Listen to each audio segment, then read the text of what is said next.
semua jemaat Tuhan, kita tepuk tangan yuk. Kami percaya kepadamu Tuhan, sebab Tuhan Allah yang besar. MDC tepik tinggi memuji Tuhan.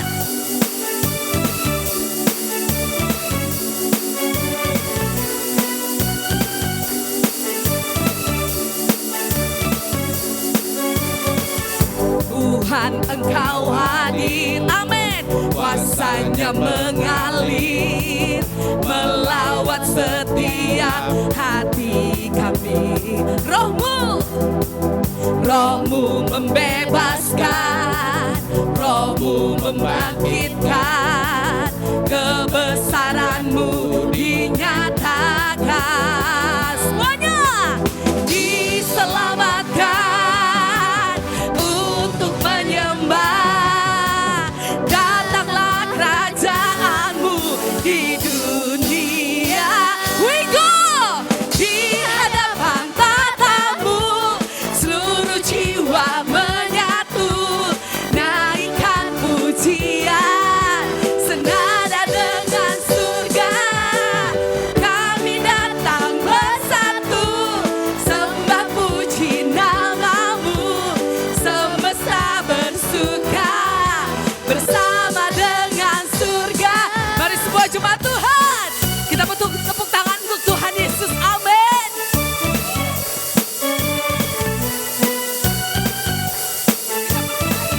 Tuhan Yesus hadir di tempat ini. Tuhan Engkau hadir, amin. Kuasa yang mengalir, Melawat setiap hati kami. Rohmu Tuhan, Rohmu membebaskan, Rohmu membangkitkan, kebesaranmu dinyatakan. Semua kita diselamatkan untuk apa? untuk menyembah. Datanglah kerajaanmu di dunia. Amin semuanya. Di hadapan Tatamu seluruh jiwa menyatu, naikkan pujian senada dengan surga. Kami datang bersatu, sembah puji namamu, semesta bersuka bersama dengan Tuhan. Musik memuji Tuhan.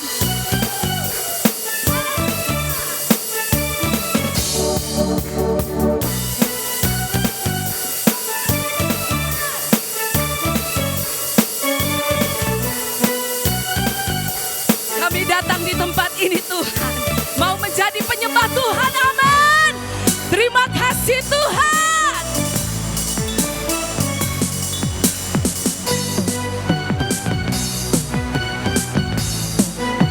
Mari jemaat Tuhan, di hadapan tatamu seluruh jiwa menyatu, nyanyikan pujian senada dengan surga.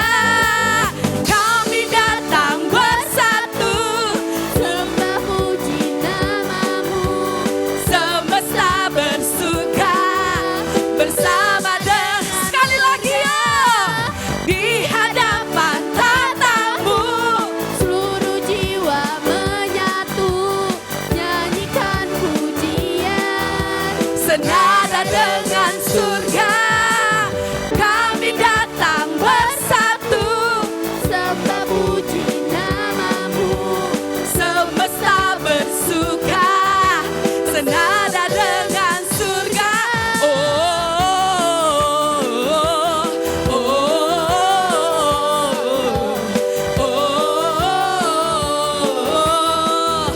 Senada dengan, sekali lagi ya.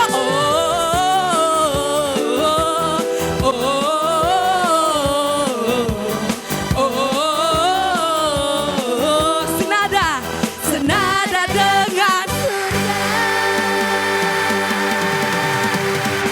Dia raja di atas segala raja. Haleluya. Terima kasih Tuhan. Kita bersyukur. Tuhan baik.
Kami tak perlu takut Tuhan.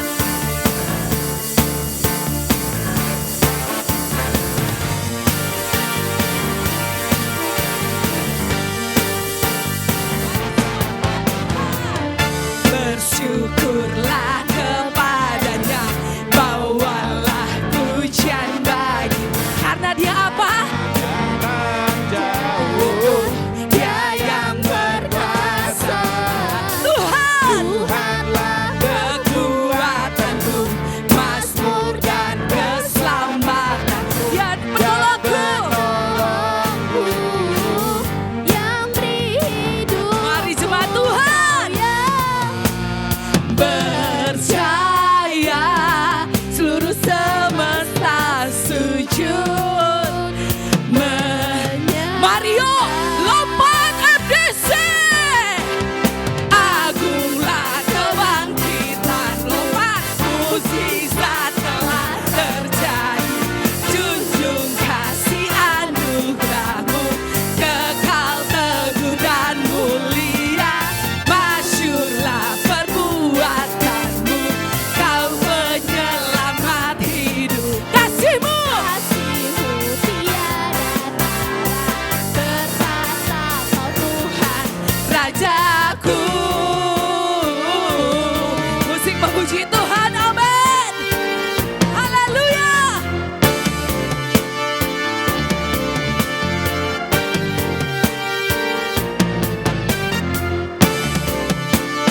Terima kasih Tuhan, kami ada di sini Tuhan untuk memuji-Mu, menyembah-Mu.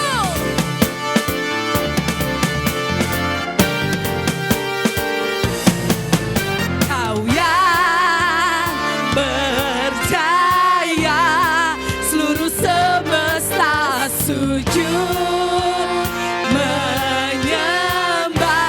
Kau yang berjaya, kau yang berjaya seluruh semesta sujud menyembah.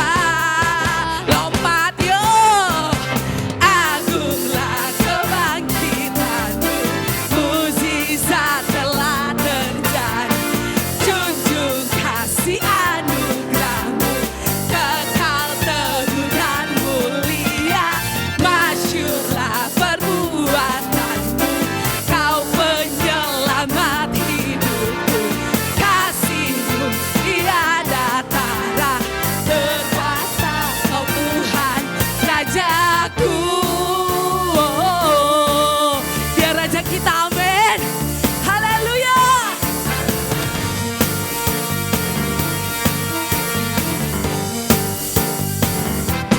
Kau Raja kami Tuhan. Tuhan, mari kita siapkan hati kita. Kita mau menyembah Tuhan. Kau satu-satunya Tuhan. Haleluya.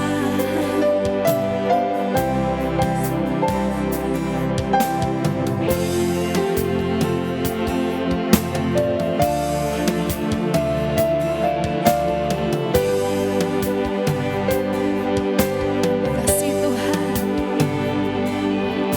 Engkau Tuhan yang setia, waktumu selalu yang terbaik. Engkau Tuhan sandaranku, dan ku hanya akan berharap padamu. Sekali lagi kita katakan, Engkau Tuhan. Engkau Tuhan yang setia, waktumu Tuhan, waktumu selalu yang terbaik. Amin. Engkau Tuhan sandaranku, amin. Dan ku hanya akan berharap padamu.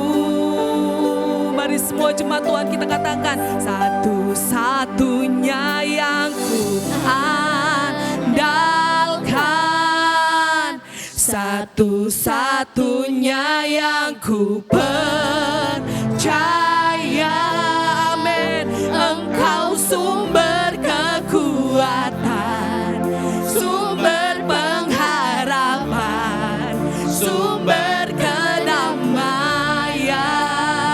Satu-satunya, satu-satunya yang ku andalkan, satu-satunya yang ku percaya.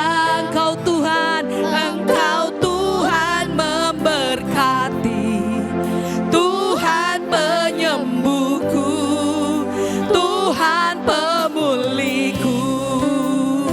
Mari semua jemaat Tuhan, saya undang untuk bangkit berdiri. Kita mau menyatakan kebesaran-Nya. Haleluya. Kita mau katakan kepada Tuhan,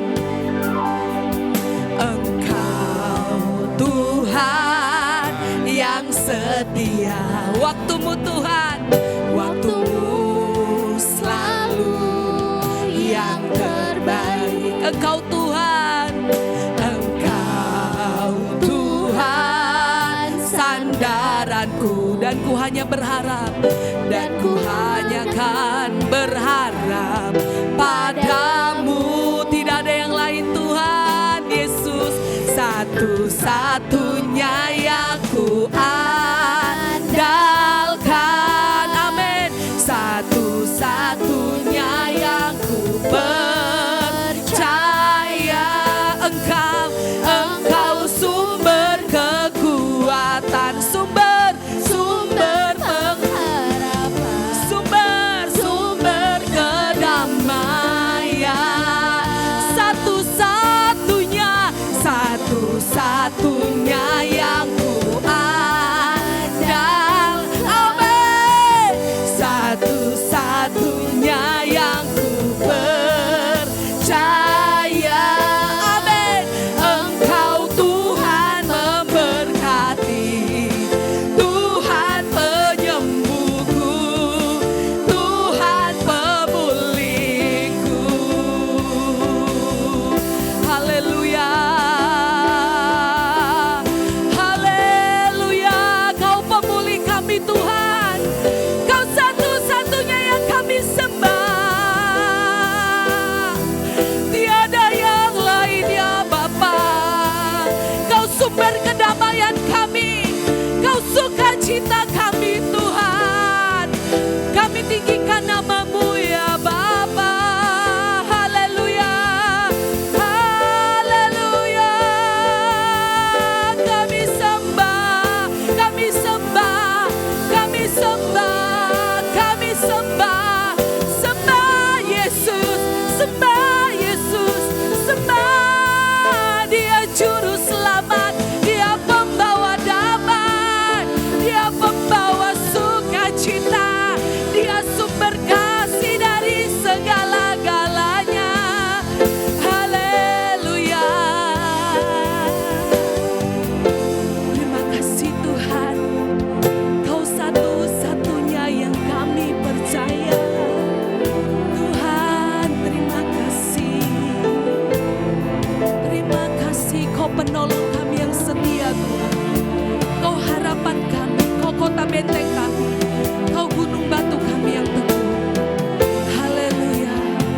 Terima kasih Tuhan.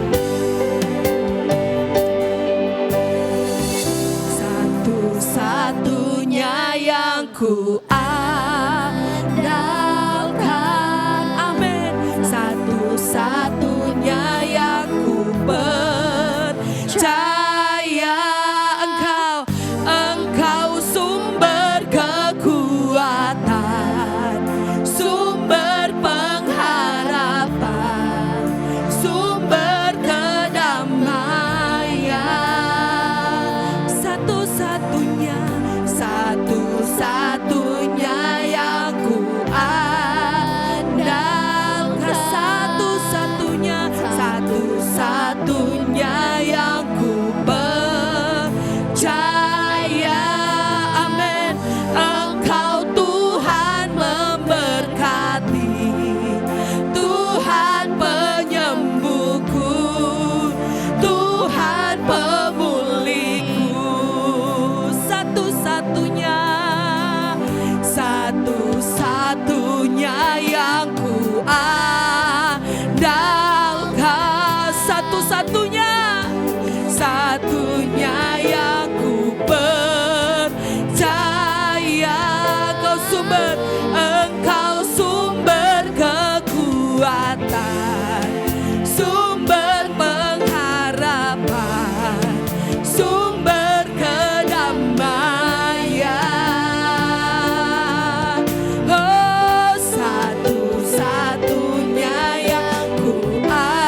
Shalom bagi kita semua.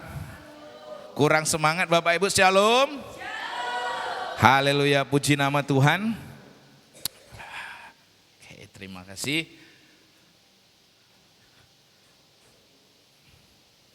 Bisa? Oke. Bapak Ibu Saudara-saudari, kita masuk di minggu yang kelima di bulan November. Ya, berkaitan dengan kehidupan daripada kita yang seharusnya kita perlu mendefinisikan ulang, redefinition ya. Di minggu kelima kita mau belajar tentang bagaimana apa yang sudah kita ketahui itu kita mau hidup selaras dengan kehendak Tuhan ya. Nah Bapak Ibu Saudara-saudari, ada seorang filsuf ya, dia seorang filsuf Romawi yang bernama Lucius Seneca. Dia berkata bahwa if a man does not know to what port he is steering, no wind is favorable. Bila seseorang tidak tahu ke pelabuhan mana ia berlayar, tidak ada arah angin yang tepat bagi dirinya. Nah, apa yang disampaikan oleh Lucius Seneca ini Bapak Ibu, itu adalah bagaikan seorang nahkoda yang sedang berlayar dan harus mengetahui pelabuhan mana yang hendak ia tuju. Demikianlah semua orang harus mengetahui tujuan daripada kehidupannya. Dengan kata lain, apa yang disampaikan oleh Lucius Seneca ini, orang harus tahu tujuannya. Kalau orang berlayar, nggak tahu kemana tujuannya, bisa-bisa semua angin tepat baginya. Harusnya kalau seorang yang berlayar, dia nggak boleh melawan arus kalau dia pakai model kapal zaman dahulu. Betul kan Bapak Ibu? Kalau dia melawan arus angin itu, maka dia nggak akan sampai pada tujuannya. Tapi kalau orang yang nggak punya tujuan, angin kemana pun bawa, oke, katanya. Nah ini bahaya saudara. Ini sama seperti perkataan daripada Yogi Berra, dia bilang jika Anda tidak tahu kemana Anda akan pergi, maka mungkin Anda akan tiba di tempat yang lain. Dari apa yang disampaikan oleh kedua orang ini berbicara tentang pentingnya satu tujuan. Kalau enggak berbahaya. Contohnya siapa di sini yang suka ke mall? Orang yang ke mall, kalau enggak tahu tujuannya datang ke mall, ngapain ke mall? Cuci-cuci mata. Terakhir ya kan datang dia ke mall tujuannya cuci mata, lihat promo diskon 50%. Padahal barang tersebut belum tentu barang yang dia butuhkan. Barang tersebut belum tentu adalah barang yang dia perlukan. Tapi karena diskon 50%, dia akhirnya membeli barang tersebut. Siapa sering yang ke mall kayak gitu? Gabut, nggak tahu tujuan, hanya mau cuci mata, berakhir dengan membeli barang. Padahal kebutuhan utama bukan itu. Tapi karena tergoda diskon, dia membeli. Nah, itu berbahaya. Orang-orang yang seperti inilah yang disukai oleh pemilik mall, pemilik toko di mall. Kenapa? Orang-orang ini nih yang enak di dalam tanda kutip digoda untuk membeli. Kalau orang yang udah tahu tujuannya, pasti dia setelah membeli ini dia pulang, dia nggak akan tahu, nggak perlu lagi karena dia tahu tujuannya ke mall itu cuma membeli ini. Nah ini nggak disukain ini sama para pemilik toko. Tapi kalau orang yang nggak tahu tujuannya apa, ini gampang digoda ini. Diskon 70%. Bisa lah nanti di rumah itu beras diakali gini, yang penting beli ini dulu. Itu dia. Ini hati-hati saudara ya, ini hati-hati Bapak Ibu saudara-saudari ya. Nah ini apa yang disampaikan kedua orang ini berbicara tentang pentingnya satu tujuan. Ternyata tujuan itu sangat penting Bapak Ibu saudara-saudari. Ya sama seperti pertanyaan juga Bapak Ibu saudara-saudari, apa tujuan kehidupan kita di dunia ini? Kalau orang berlayar itu perlu satu tujuan, ya. Kalau orang mau pergi ke suatu tempat dia perlu tujuan, kalau enggak dia akan muter-muter, bisa jadi tempat yang lain. Sama juga dengan apa yang menjadi dalam kehidupan kita ini. Apa tujuan dalam kehidupan kita?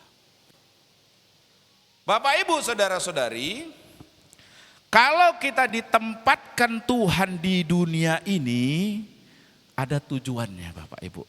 Kenapa? Karena Tuhan gak pernah iseng, amin. Kalau pasti mungkin ada isengnya. Maksudnya ini, tujuannya ini mungkin saja, tapi kalau Tuhan tidak pernah iseng.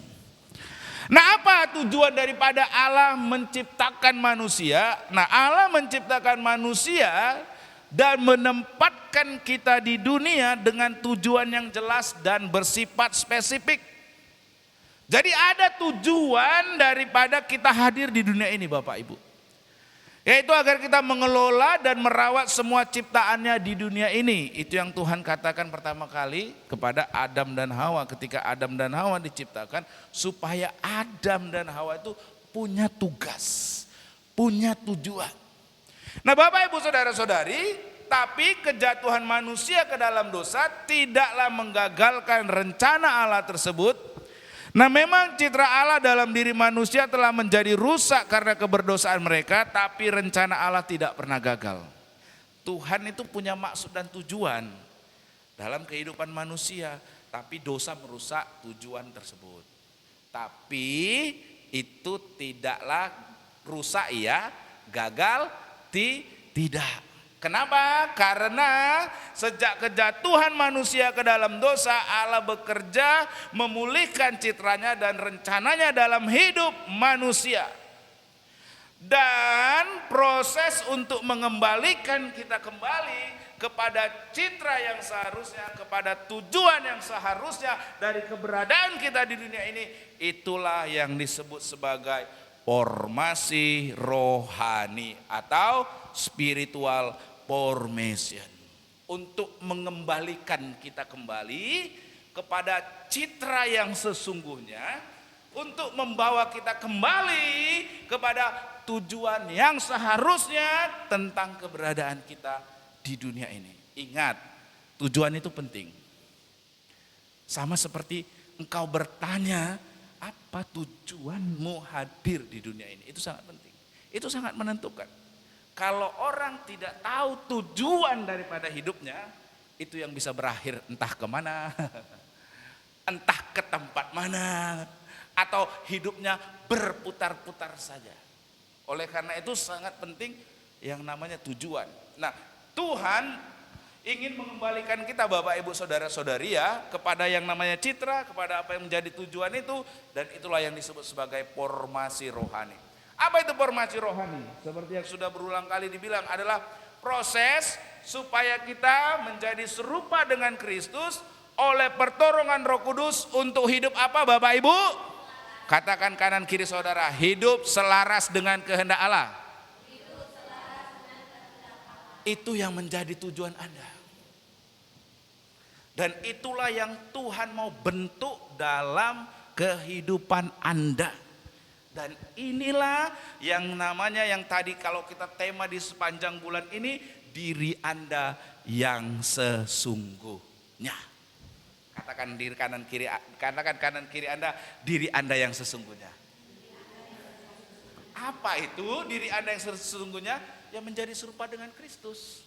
Karena pertama kali diciptakan, baiklah kita menjadikan manusia itu apa? Serupa dan segambar dengan Allah. Ini manusia pertama kali diciptakan ini Bapak Ibu Saudara-saudari. Serupa dan segambar dengan Allah. Tapi dosa merusak itu. Sehingga manusia kehilangan citra, image, rupa, gambar Allah. Rusak iya, tapi gagal enggak. Amin Bapak Ibu.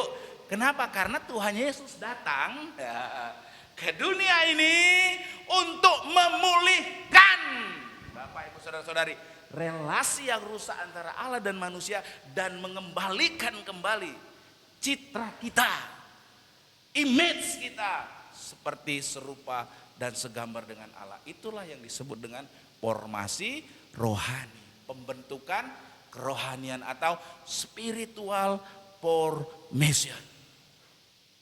Tujuannya adalah agar kita menjadi serupa, karena memang itu kita pertama kali diciptakan Bapak Ibu Saudara-saudari.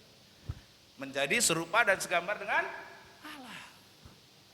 Dan formasi rohani adalah bagaimana pembentukan menjadi serupa dengan Kristus oleh pertolongan Roh Kudus demi hidup selaras dengan tujuan Allah. Ini yang paling utama Bapak Ibu. Tujuan Anda dihadirkan ke dunia ini bukan hanya sekedar untuk makan dan minum Bapak Ibu. Amin. Bukan itu tujuan Anda. Bukan Anda dihadirkan di dunia ini hanya sekedar Anda bekerja, makan, minum, tidur. Bukan itu tujuan Tuhan. Anda diciptakan, Anda diberikan kesempatan hadir di dunia ini. Anda harus menjadi serupa dengan Kristus. Untuk hidup selaras dengan tujuan Allah. Ada maksud dan tujuannya Bapak Ibu. Orang kalau nggak ngerti tujuan ya hidupnya salah-salah. Orang kalau nggak tujuan nggak penting apapun. Karena apa? Nggak punya tujuan. Nah Bapak Ibu saudara-saudari, apa sebenarnya tujuan Allah dalam Roh Kudus bekerja memulihkan gambarnya yaitu citra Kristus dalam hidup kita? Ngapain sih Yesus kok repot-repot harus mati di kayu salib? Ngapain? Tujuannya apa? Ngapain dia mesti repot-repot? Untuk apa Tuhan Yesus mengorbankan dirinya sampai mati di kayu salib, menebus kita dari kegelapan dosa dan memulihkan relasi kita dengan dirinya? Mau ngapain emangnya? Mau untuk apa?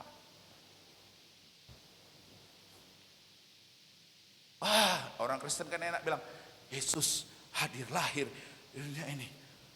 Ya, untuk menebus dosa manusia. Ya apa? Untuk apa? Emang mau ngapain? Tujuannya apa? Ditengok manusia kayak kita ini layak nggak ini sebenarnya untuk diselamatkan? Kayak gini, kayak si A, si B, si C, si D, si F ini. Apa yang mau diselamatkan dari orang A? Kayak gini nih, apa? Ngapain repot-repot Yesus turun? Coba renungkan saudara. Iya ya, ngapain sih? Untuk apa sih? Kalau Yesus hadir dalam hidup saudara, Yesus itu sampai mati di kayu salib untuk hidup saudara. Ngapain emangnya apa? Mau ngapain? Udah ditebus, ya udah dong, ya udah. Baik, sekarang kita ngapain lagi kita hidup?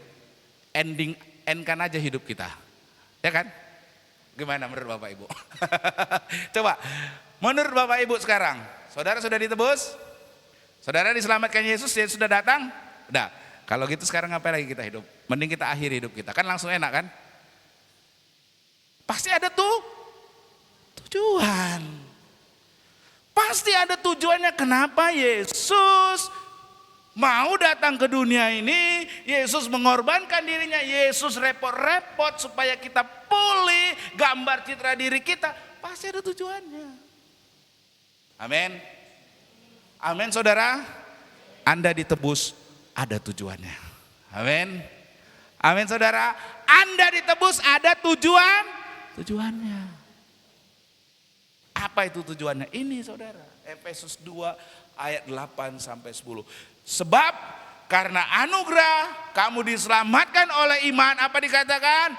Itu bukan hasil usahamu tetapi pemberian Allah. Itu bukan hasil pekerjaanmu supaya tidak ada orang yang memegahkan diri. Ayat 10. Karena kita ini buatan Allah, diciptakan dalam Kristus Yesus. Lalu apa kalimatnya? Untuk melakukan itu Bapak Ibu saudara-saudari. Itu tujuannya Anda hadir, diselamatkan dan tetap ada di dunia ini.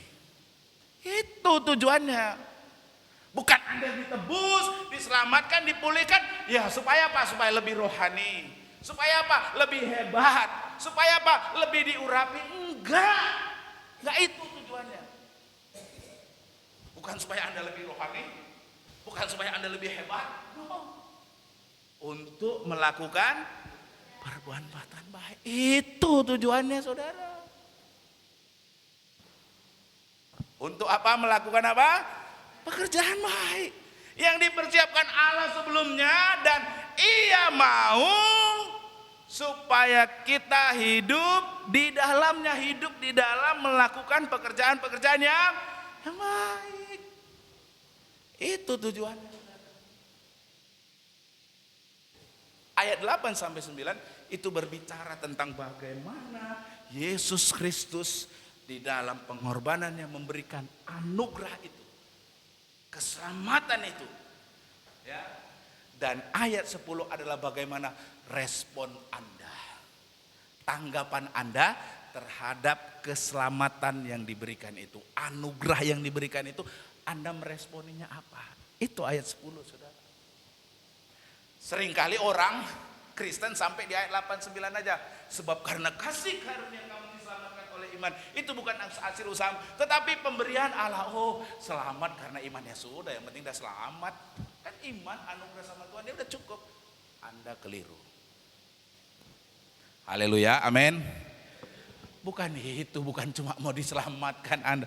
Anda harus ingat ayat 10. Karena kita ini buatan Allah, diciptakan dalam Kristus Yesus untuk melakukan pekerjaan-pekerjaan yang baik. Nah ini Bapak Ibu Saudara-saudari. Bapak Ibu Saudara-saudari, kita diajak Bapak Ibu Saudara-saudari merespon. Dan ayatnya yang ke-10 ini adalah respon kita, tanggung jawab kita. Dan disinilah kita perlu hidup ya selaras dengan tujuan Allah, ya.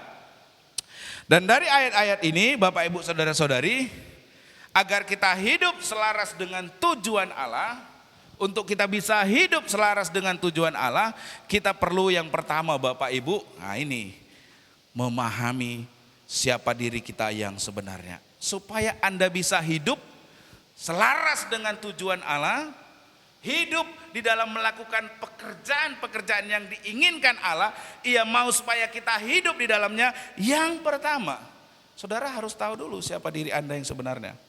Kalau saya tanya Anda, siapa diri Anda? Siapa Anda? Kalau saya lontarkan pertanyaan ini, siapa Anda? Apa jawaban Anda?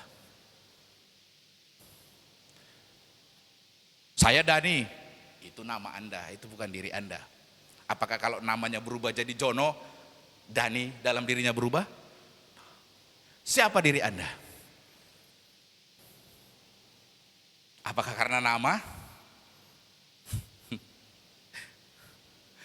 Kalau nama Sabar, orangnya sabar. Itu diri yang. Apakah nama? Kalau saya tanya, siapa diri Anda? Apa jawaban Anda? Siapa diri Anda? Kalau saya tanya, siapa diri Anda? Apa jawaban Anda? Gak pede Anda kan menyebut nama Anda kan? Kenapa? Karena kalau namanya berubah, emang diri Anda berubah? No. Siapa Anda? Siapa Anda? Saya tanya coba, siapa? Berikan jawaban Anda, siapa Anda? Saya seorang bapak, iya kalau Anda masih seorang bapak. Kalau Anda tidak menjadi seorang bapak lagi, siapa Anda? Nah, berarti belum kenal kan jati diri Anda kan? Siapa diri Anda? Oh, saya adalah seorang guru. Oke, kalau itu dilepas Anda tidak menjadi seorang guru, siapa Anda?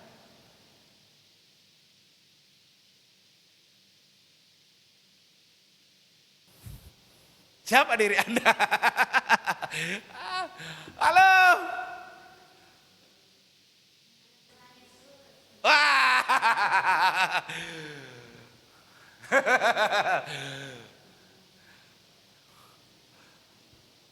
Pak, tadinya saya mau perpanjang ini, tapi udah dijawab dengan baik ya sudah. Orang biasanya mengasosiasikan siapa diri Anda? Nama saya Dani. Siapa diri saya? Saya anaknya ibu si A, ini ibu si B, anaknya ini. Saya bekerja di sini. Itu bukan diri Anda. Citra Anda yang sesungguhnya, Anda adalah anak-anak Allah. Sehingga kalaupun nama Anda berubah, Anda tidak berubah sebagai anak Allah. Kalaupun profesi Anda berubah, pekerjaan Anda berubah, keadaan berubah, diri Anda tidak berubah. Anda tetap anak Allah. Itu diri kita yang sesungguhnya. Kalau keadaan sukar, pekerjaan. Saudara pernah nonton film Overcomer? Kalau saudara masih ingat, saya pernah ajak saudara nonton itu kan. Siapa diri Anda? Dia katakan, saya seorang John Harrison. Kalau nama itu dilepaskan, siapa diri Anda? Saya seorang guru yang mengajar di sini. Kalau itu dilepaskan, siapa diri Anda? Baru disadarkan dirinya yang sebenarnya adalah anak Allah. Itu nilai kekekalan yang sesungguhnya Bapak Ibu. Sehingga kalau pekerjaanmu berubah, engkau nggak langsung minder, betul? Sehingga kalau keadaanmu dulu kaya, terus kau berubah bangkrut, kau miskin, kau tidak berubah kalah mental. Karena kau tetap menyadari siapa dirimu? Anak Allah. Tidak bergantung kepada keadaan, tidak bergantung kepada status, tidak bergantung kepada jabatan. Amin. Itu status kita. Siapa diri kita? Makanya dibaca dong. Karena kita ini buatan Allah, diciptakan dalam Kristus. Itu diri Anda yang sesungguhnya. Ini diri Anda yang sesungguhnya. Kalau ini tertanam dalam diri Anda, oh, mau pekerjaan, mau jabatan, mau status, nggak penting, saudara. Karena yang penting adalah saya ini anak Allah, buatan Allah, handmade-nya Allah. Amin. Bapak Ibu saudara-saudari, ya, ini seperti seekor cerita tentang bagaimana seseorang yang pergi ke gunung, ya, dia mengambil dari satu sarang telur Raja Wali. Telur tersebut kemudian dia bawa pulang ke rumah, dia taruh bersama dengan telur-telur ayam, dierami oleh sang induk ayam. Selang beberapa waktu telur ayam menetas, keluarlah anak-anak ayam. Beberapa waktu kemudian telur Raja Wali yang dierami juga bersama dengan telur anak ayam ini menetas keluar. Dan keluarlah seekor Raja Wali. Nah, seiring waktu, berjalannya dengan waktu, Raja Wali yang kecil tadi bertumbuh bersama dengan anak-anak ayam tadi. Raja Wali tadi bertumbuh semakin besar. Apa yang dia lakukan? Karena dia berkumpul dengan dari pada ayam, ayam mengais-ngais tanah, sang Raja Wali juga mengais-ngais tanah. Ya kan? Ayam main comberan, sang Raja Wali juga ikut main comberan. Begitulah seterusnya. Sampai suatu kali ketika mereka sedang bersama-sama, melintaslah seekor Raja Wali yang terbang dengan kepakan sayapnya yang berkilau. Maka si sang Raja Wali muda tadi bilang gini sama anak-anak ayam tadi, bilang, wih, itu Raja Wali indah kali terbangnya ya. Aduh, aku pengen kayak gitulah ya. Pengen banget seperti itu. Anak ayam yang pintar bilang, mimpi kau, katanya. Kita ini kan ayam, nggak mungkin kita bisa terbang. Apalagi ayamnya ayam kayak kau, aneh yang rupanya begini, katanya gitu. Nggak akan mungkin kita bisa terbang. Berjalannya waktu, sampai dengan kematian, si Raja Wali muda tadi tetap mati dalam keadaan seperti ayam. Padahal dia adalah kalaulah dia mengetahui identitas dirinya yang sesungguhnya adalah seekor Raja Wali, pasti dia bisa juga akan terbang seperti Raja Wali yang dia lihat terbang di atasnya. Nah, seringkali kita seperti itu Bapak Ibu. Kita ini anak-anak Allah, betul? Tapi seringkali kita tidak mengenali siapa diri kita sehingga kita hidup, tingkah kita, pola pikir kita gabung seperti dengan anak-anak ayam. Sehingga kita berlaku seperti anak-anak ayam dan sampai kita dipanggil Tuhan, kita tidak menyadari bahwa kita sebenarnya adalah sang Raja Wali. Betul atau betul? Betul atau betul Bapak Ibu? Anda ini buatan Allah kan, amin? Anda itu sang Raja Wali, betul kan? Mau tetap hidup gabung sama ayam-ayam dan ikut pola pikirnya? Kita enggak mengenal siapa identitas diri kita yang sesungguhnya. Bapak Ibu saudara-saudari, ya, kita perlu mengenali siapa diri kita yang sesungguhnya Bapak Ibu. Itu sebabnya di dalam Efesus 2 ayat 8 sampai 10 tadi dikatakan begini ya. Ya. Karena kita ini buatan Allah, diciptakan dalam Kristus Yesus untuk melakukan pekerjaan baik yang dipersiapkan Allah sebelumnya. Ia mau supaya kita hidup di dalamnya. Kita itu adalah unik tuh saudara Bapak Ibu. Kita ini buatan Allah. Dalam terjemahan English Standard Version dikatakan, for we are his workmanship. Khusus ini Bapak Ibu. Kita ini buatan Allah yang khusus. Nah, kata workmanship itu ya dari bahasa Yunaninya, dari sana asal kata pum ya, puisi. Poema, puisi. Jadi saudara, Anda itu diibaratkan seperti puisi yang ditulis oleh seorang pujangga. Syairnya itu yang liriknya itu indah banget. Itulah gambaran Anda. Bapak, Ibu, saudara-saudari, kita itu merupakan karya Allah sendiri, diciptakan secara spesifik dan unik, hasil karyanya yang tak ternilai, bagaikan batik tulis handmade, yang bukan batik printing atau yang dibuat secara massal. Kita ini unik saudara. Yang membedakan batik printing sama dengan batik tulis apa yang saudara yang membedakan? Kenapa batik tulis lebih mahal, batik printing lebih murah? Karena batik tulis handmade itu susah, buat satu aja susah saudara. Dan kalaupun dia ada satu itu nilainya mahal. Kalau batik printing dicetak rame-rame 100 keluar, 200 keluar. Murah. Siapa diri Anda? Jangan sebut nama Anda. Siapa diri Anda? Jangan sebut pekerjaan Anda. Jangan sebut status Anda. Itu bisa hilang.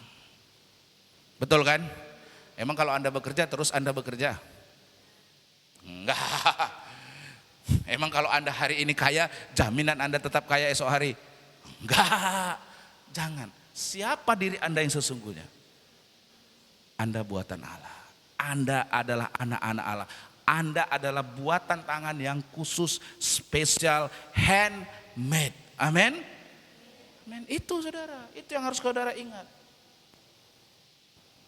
Saya suka kali itu kalau baca Efesus itu. Kalau Efesus itu dijelaskan tentang siapa diri kita. Kita adalah orang yang ditebus, betul kan? Kita adalah orang yang diselamatkan, betul? Kita adalah orang yang dikasihi, betul? Itulah citra diri kita, saudara. Amin. Mungkin Anda lahir dalam keadaan lingkungan keluarga yang berbeda, tapi itu tidak menentukan siapa diri Anda yang sesungguhnya. Amin. Anda mungkin lahir dalam keluarga yang sulit, keluarga yang sederhana. Anda mungkin lahir dalam lingkungan-lingkungan yang mungkin tidak menyenangkan. Tapi itu tidak menentukan siapa diri Anda sesungguhnya. Amin. Karena siapa diri Anda sesungguhnya? Itu. Amin.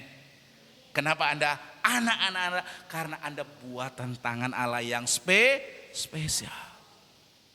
Unik. Kan enggak ada rolling 2. Hanya satunya. Enggak ada Bu Sinaga 2, enggak ada. Satunya. Amin. Semua kita satu. Wah, yang namanya limited edition itu mahal. Kalau Anda beli baju, bajunya dicetak massal, harganya pasti. Tapi kalau limited edition aja, jangankan 1 deh, 10 aja. Wow, seluruh dunia cuma dicetak 10. Harganya pasti mahal. Apalagi satu-satunya saudara. Amin. Siapa diri Anda? Amin. Bukan jabatan Anda, itu Anda. Bukan hanya sekedar nama, bukan status, bukan. Tapi pemahaman yang sesungguhnya tentang siapa diri Anda, apa yang dikatakan oleh Alkitab ini Bapak Ibu Saudara-saudara. Yang kedua, kalau kita udah tahu nih, Oh, siapa diri saya? Oh, saya adalah anak-anak Allah. Saya ini buatan Allah. Yang kedua, kalau saya udah tahu itu, ya, yang kedua menyadari bahwa Allah memiliki rencana bagi kita.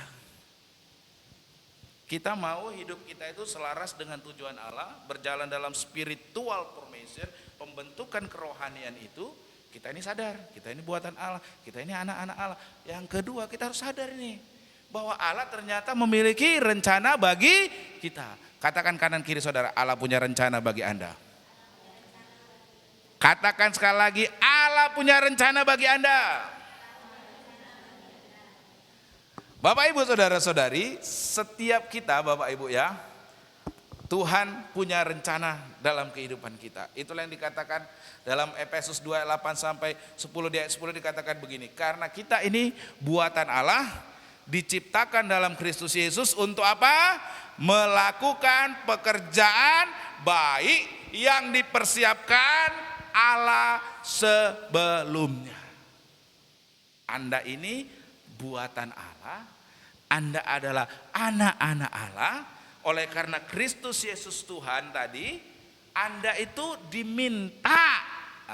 Ada Tuhan minta untuk kita melakukan pekerjaan baik yang dipersiapkan Allah sebelumnya.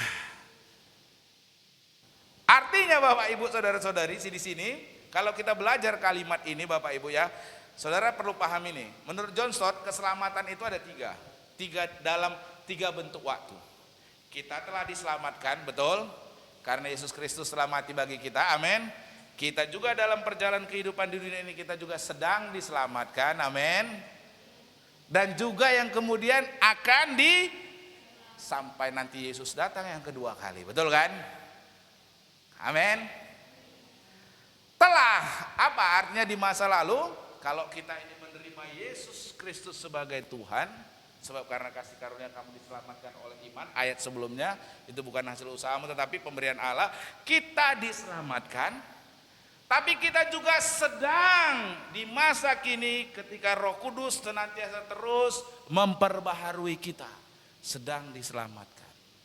Kenapa? Kan bisa aja dulu nerima Yesus Kristus sebagai Tuhan, di tengah jalan mualaf. Hilanglah saudara keselamatannya kan? Betul enggak? Iya, di masa lalu terima Yesus Kristus sebagai Tuhan. Oh haleluya. Tiba-tiba di masa sekarang mualaf. Ya hilanglah keselamatannya, amin. Makanya keselamatan itu telah, artinya ketika menerima Yesus Kristus sebagai Tuhan diselamatkan. Di sekarang ini, di masa sekarang ini, Roh Kudus terus memperbaharui untuk kita terus hidup di dalam keselamatan terus. Nah, kemudian nanti ketika Tuhan Yesus yang datang kedua kalinya, barulah kita benar-benar menerima keselamatan itu. Betul kan? Amin. Saudara udah belajar DK kan? Amin saudara. Jadi keselamatan itu telah, sedang, dan akan. Hati-hati saudara, jangan kepedean. Telah dulu, oh ya nerima Yesus Kristus. Rupanya sedang, sekarang mualaf ya, hilang saudara. Telah, sedang, akan. Amin. Nah begitu juga Bapak Ibu Saudara-saudari, kaitan antara keselamatan dengan yang namanya diciptakan. Di sana dikatakan begini, kita menjadi ciptaan baru dalam Kristus. Telah di masa lalu kita ketika menerima Yesus Kristus, ini manusia lama hilang, masuk manusia yang baru. Itulah berbicara tentang ciptaan yang baru. Dan telah mengenakan manusia baru yang terus menerus diperbaharui. Itu berbicara sedang. Amin. Ketika Roh Kudus sedang memperbaharui terus kehidupan kita. Kan gak bisa saudara, oh menerima Yesus Kristus sebagai Tuhan, ciptaan baru, pola pikir Anda langsung baru semua. Mustahil saudara. Ya kan, oh nerima Yesus Kristus sebagai Tuhan, ciptaan yang baru, hilang semua kelakuan-kelakuan yang lamanya, pola pikirnya yang lama, kebiasaan yang lama, hilang semua, langsung menjadi ciptaan baru. Mungkin gak? Menjadi ciptaan yang baru, menjadi yang baru, manusia lama ditanggalkan, itu pertobatan. Itulah telah. Tapi juga harus sedang, artinya terus menerus diperbarui. Nah inilah yang sedang, inilah yang sekarang ini saudara. Amin. Yang sedang inilah yang sekarang saudara sedang menjadi ciptaan yang baru.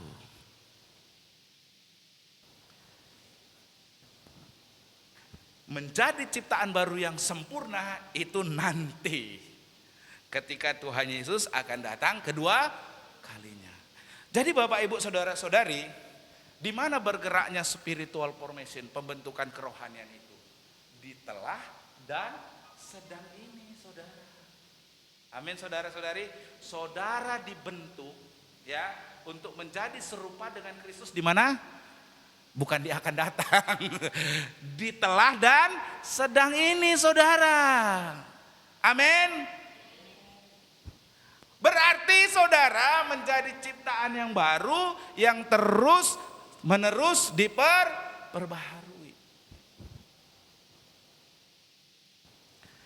Nah, berbicara tentang bagaimana saudara-saudari hidup di dalam rencana Allah, itulah Bapak Ibu kehidupan kita yang sedang terus-menerus diperbaharui. Bapak Ibu saudara-saudari ya, karya Allah ya, sehingga kita telah menjadi ciptaan yang baru, past tense, dan sedang terus-menerus diperbarui. Inilah yang disebut sebagai formasi rohani. Formasi rohani Kristen adalah karya Allah yang mengakibatkan kita telah menjadi ciptaan yang baru dulu ya, ketika kita menerima Yesus Kristus sebagai Tuhan, bertobat, manusia baru, manusia lama ditanggalkan. Betul kan saudara? Tapi yang namanya manusia baru tidak serta-merta pola pikirnya langsung instan baru. Betul kan saudara? Enggak mungkin. Betul enggak saudara? Bahkan yang udah bertahun-tahun Kristen aja nggak bisa seketika itu juga langsung pola pikirnya itu baru, betul kan?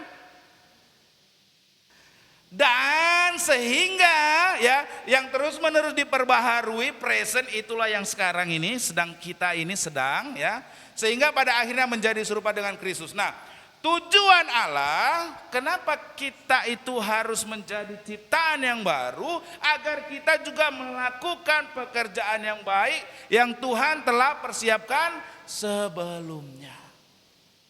Nah Bapak Ibu saudara-saudari, berbicara yang namanya tindakan itu lebih kuat daripada perkataan. Bapak Ibu saudara-saudari ya, di sini kita di dalam yang menjadi ciptaan yang baru inilah, yang sedang terus menerus diperbaharui inilah, disinilah kita melakukan pekerjaan-pekerjaan baik tadi. Amin saudara. Di dalam sedang inilah, yang terus menerus diperbaharui inilah, kita melakukan yang namanya pekerjaan, apa saudara? Pekerjaan baik. Bapak Ibu saudara-saudari ya, our action speaks louder than our word. Coba kita tes. Coba taruh tangan Anda di kepala.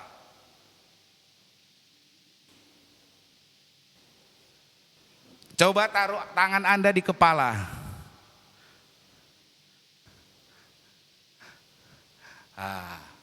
Kalau ini berarti saudara, perkataan itu saudara tangkap betul-betul.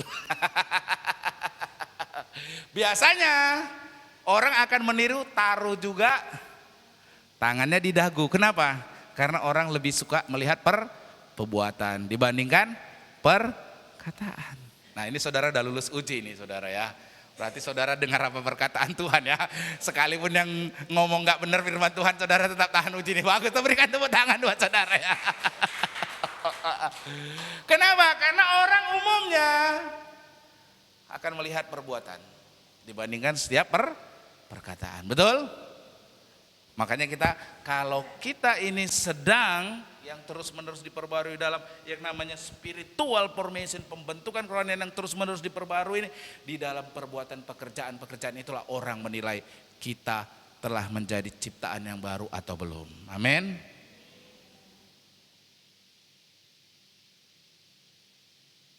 Bapak Ibu Saudara-saudari, yang ketiga, agar kita hidup selaras dengan tujuan Allah, kita perlu menjalani rencana Allah dalam kehidupan sehari-hari. Oh, saya tahu saya ini buatan Allah. Oh, saya tahu Tuhan punya rencana dalam kehidupan saya. Kayak saya diciptakan menjadi ciptaan yang baru untuk melakukan pekerjaan yang baik. Dan di dalam melakukan pekerjaan yang baik inilah kata sedang tadi. Ya, kata apa? Sedang tadi. Menjadi ciptaan baru yang sedang tadi, yang terus-menerus diperbarui pola pikirnya, perbuatannya, sikapnya, attitude-nya. Dan yang ketiga, kalau udah tahu Tuhan kita ini siapa identitas kita tahu Tuhan punya rencana. Yang ketiga ini harus menjalani rencana Allah dalam kehidupan sehari-hari. Nah, Bapak Ibu Saudara-saudari, kita itu bisa hidup dalam rencana Allah kalau kita hanya dapat membawa pengaruh yang positif bagi lingkungan sekitar kita. Kalau juga kita mempraktekkan perbuatan baik dalam kehidupan sehari-hari. Oh, ini anak Allah. Kok perbuatan-perbuatannya gini ya? Halo saudara, saya ini statusnya sebagai anak Allah. Orang tahu saya sebagai anak Allah, orang Kristen. Oh, perbuatannya kayak gini. Kira-kira menjadi batu sandungan atau menjadi garam, saudara? Kira-kira menjadi batu sandungan atau menjadi garam, saudara?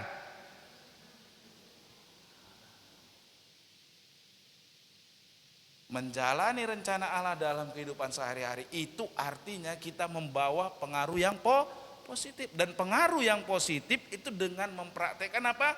Perbuatan baik dalam kehidupan sehari-hari. Itulah ukurannya Bapak Ibu Saudara-saudari.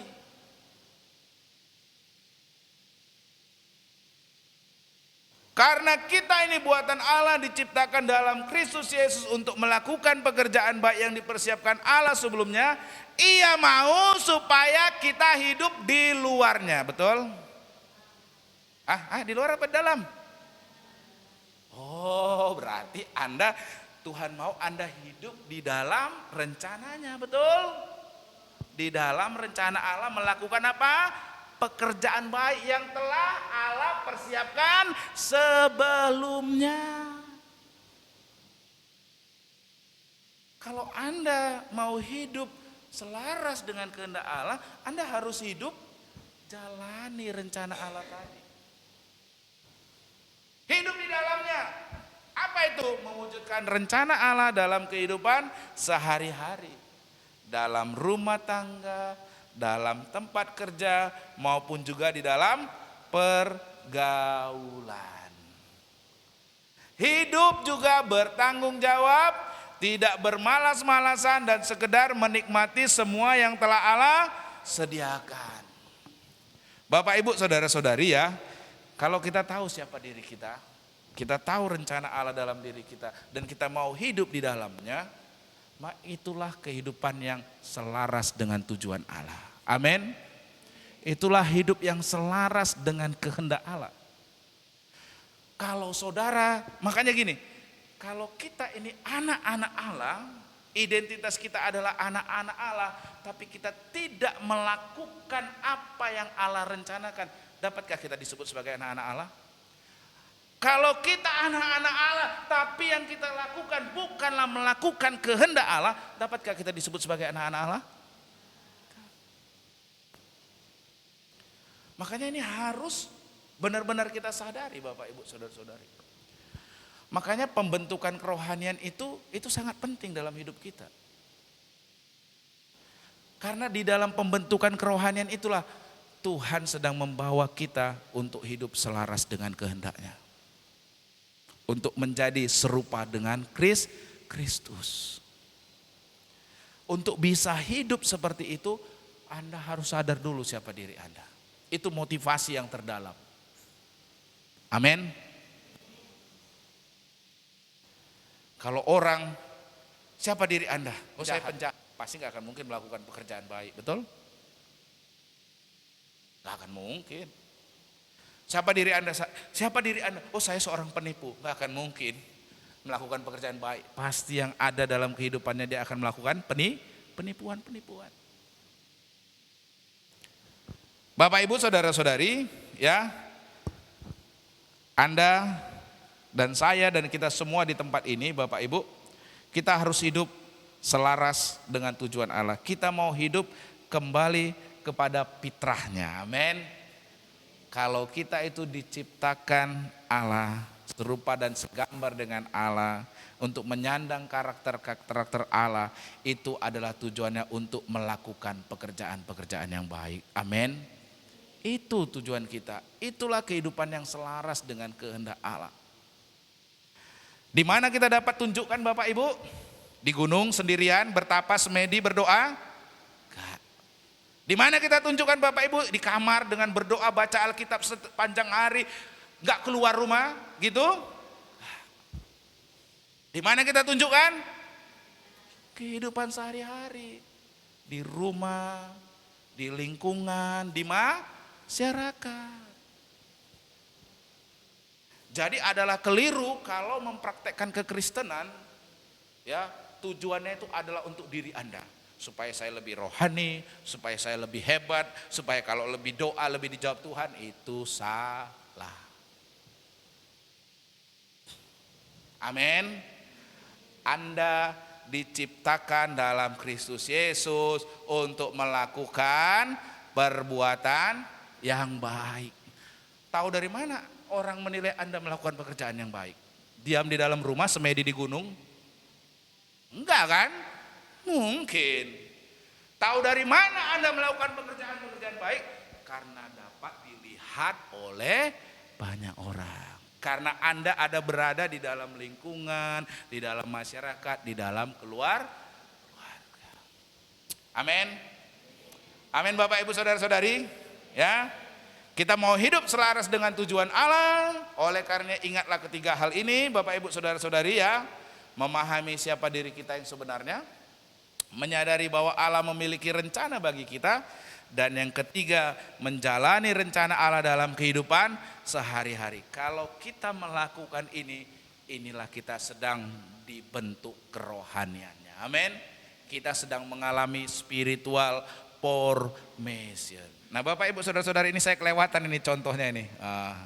Ya, ada satu tempat makan burger ya di Amerika, yang namanya In and Out.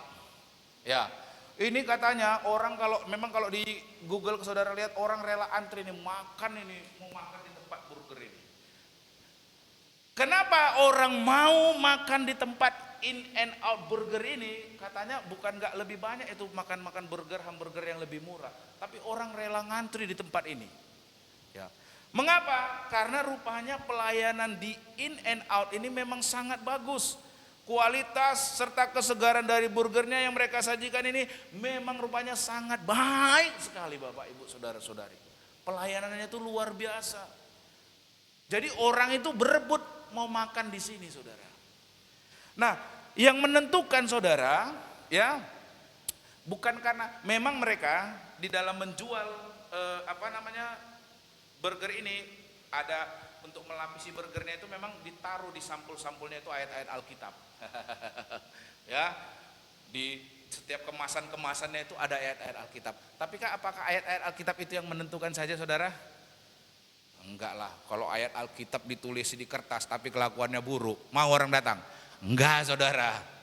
Gitu jugalah sederhananya kehidupan kita. Tempel sini salib, sini salib, sini salib, semua salib, semua salib.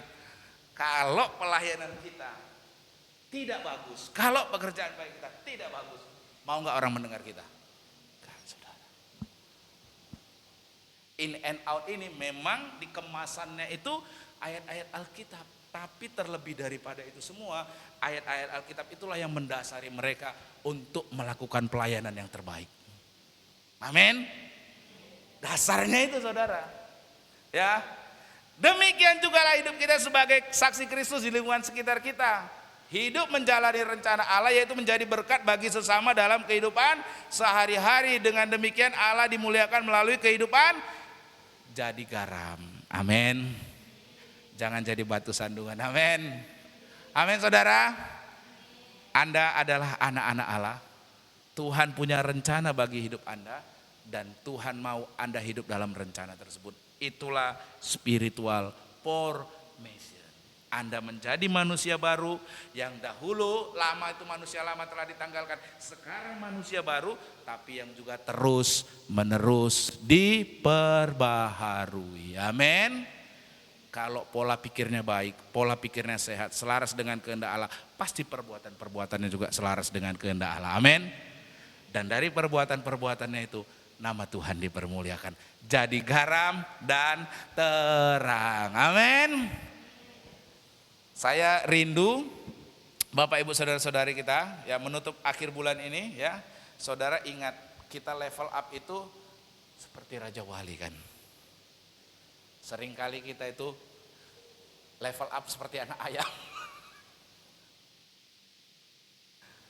Raja Wali apa sih keistimewaannya saudara? Bukan hanya dia sekedar terbang tinggi, itu memang betul. Tapi apa jadi keistimewaan Raja Wali? Raja Wali makin diterpah badai, makin tinggi terbangnya.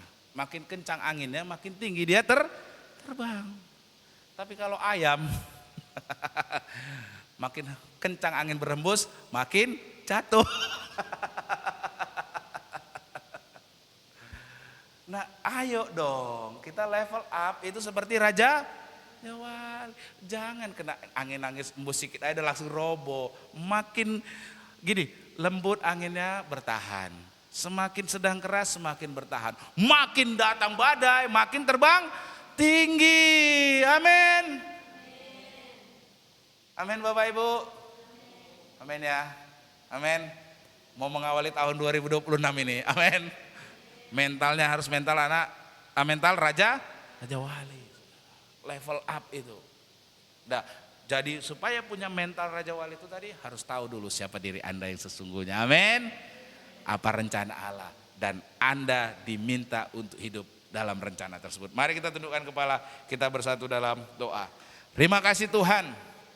Kami bersyukur pagi hari ini kami belajar Tuhan punya tujuan dalam hidup kami. Tuhan punya rencana dalam hidup kami. Ketika kami hadir di dunia ini, Tuhan punya maksud dan tujuan. Kami ini adalah anak-anak Allah. Buatan Allah, spesial. Karya Allah yang spesial, yang unik. Dan di dalam karya Allah yang unik itu Tuhan punya rencana dalam hidup kami. Di dalam rencana Tuhan itulah kami menjadi manusia baru yang terus menerus diperbaharui pola pikirnya, yang terus menerus diperbaharui kehidupannya, yang terus menerus diperbarui perbuatan-perbuatannya. Sehingga ketika kami hidup di dalam menjadi ciptaan yang baru yang sedang Tuhan kerjakan itu, disitulah kami bisa menjadi berkat. Disitulah kami bisa menjadi saksi Tuhan. Disitulah kehidupan kami adalah kehidupan yang mempermuliakan nama Tuhan. Sehingga anugerah Allah, pengorbanan Yesus Kristus di atas kayu salib bagi setiap kami bukanlah menjadi pengorbanan yang sia-sia, tetapi menjadi pengorbanan yang penuh makna. Karena kami orang-orang yang telah ditebus, orang-orang yang telah diselamatkan ini, hidupnya menjadi garam, menjadi saksi. Nama Tuhan semakin dipermuliakan lewat kehidupan kami. Tuhan itulah yang Kau kehendaki, supaya kami hidup di dalam tujuan ilahi, tujuan yang sebenarnya daripada kehidupan kami. Sehingga ketika kami pun bekerja, kami satu punya tujuan, bagaimana lewat pekerjaan kami nama Tuhan dipermuliakan.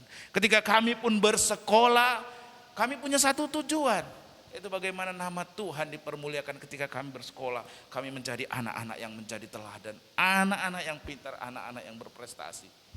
Ketika kami berada di lingkungan masyarakat, disitulah ketika kami hadir juga melakukan pekerjaan-pekerjaan yang baik. Sehingga nama Tuhan dipermuliakan dalam kehidupan kami. Itulah tujuan yang Tuhan ingin kami hidup di dalamnya. Supaya kami mengerti, supaya kami tidak menyia-nyiakan setiap waktu-waktu yang ada, setiap kesempatan yang ada. Terima kasih Tuhan, terima kasih buat kebenaran firman yang boleh kami dengar hari ini. Kami mau hidup di dalam, berjalan dalam kehendak-Mu Tuhan. Dalam nama Yesus kami berdoa. Amin.